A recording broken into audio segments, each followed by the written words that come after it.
হে family, সবাইকে আমার সালাম এবং ভালোবাসা। তো আজকে আমি বানাবো গার্লিক চিলি সস। তো এখানে আমি 100 গ্রাম শুকনো মরিচ নিয়েছি, বোটা ফালানোর পর 70-80 গ্রাম হয়েছে।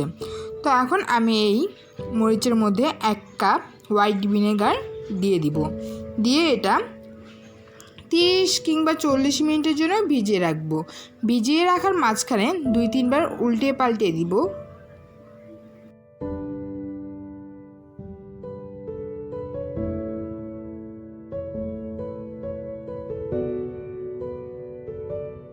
তো এটা আমি ভিজিয়ে রেখেছি, এখন আমার 30-40 মিনিট হয়ে গিয়েছে। তো এখন আমি এটা ভালোভাবে ব্লেন্ড করে নিব। আর হ্যাঁ, ব্লেন্ড করার সময় কিন্তু এক্সট্রা কোনো পানি দেওয়া লাগবে না, এই ভিনেগারেই ব্লেন্ড হয়ে যাবে। সো ফ্যামিলি, আমার ব্লেন্ড করা হয়ে গিয়েছে। তো এখানে আমি 1/2 কাপ রসুন নিয়েছি, এটাকে আমি আধা ভাঙা করে পিষে নিব। সো আমি রসুনগুলো ব্লেন্ড করে নিয়েছি আধা ভাঙা করে। তো এবার মেইন রেসিপিতে আসি। এখানে আমি 1/4 কাপ তেল দিয়ে দিয়েছি। তেলটা গরম হওয়ার পর যে রসুনটা আমি পিষে নিয়েছিলাম সেই রসুনগুলো দিয়ে দিব।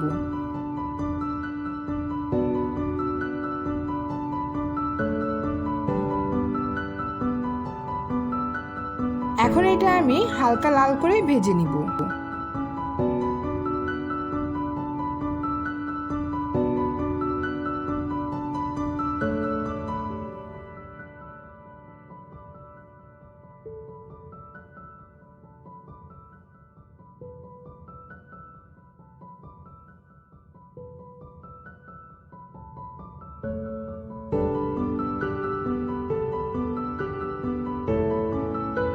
তো আমার রসুন ভাজা হয়ে গিয়েছে। এখন যে মরিচটা ব্লেন্ড করে রেখেছিলাম সেটা আমি দিয়ে দিব।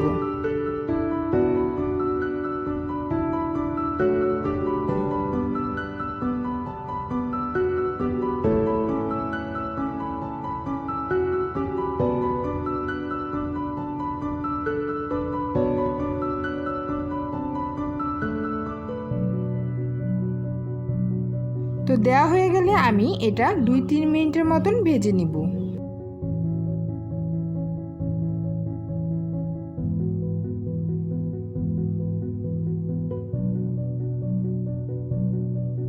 তো 2-3 মিনিট হয়ে গিয়েছে। এবার এর মধ্যে আমি 1 টেবিল স্পুন লবণ এবং 1 টেবিল স্পুন চিনি দিয়ে ভালোভাবে নেড়ে নিব।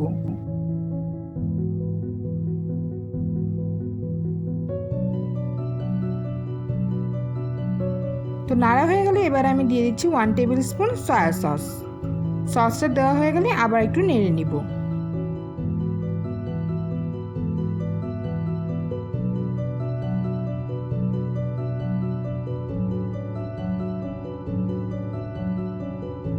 তো এর মধ্যে আমি দিয়ে দিচ্ছি 2 টেবিল স্পুন টমেটো কেচাপ।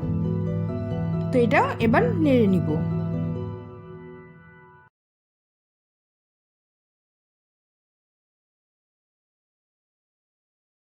এরপর এর মধ্যে দিয়ে দিচ্ছি 1/4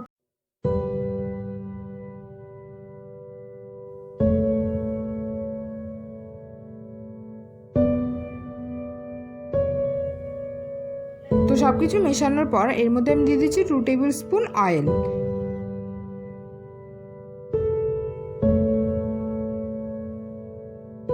তো এটাও আমি 2-4 মিনিটের মতো আরও চুলায় রান্না করব।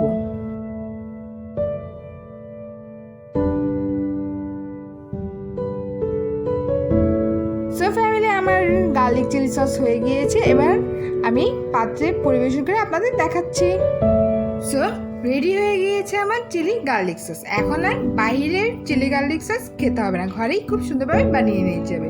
তো আজকে বিদায় নিচ্ছি সবাইকে। আসসালামু আলাইকুম।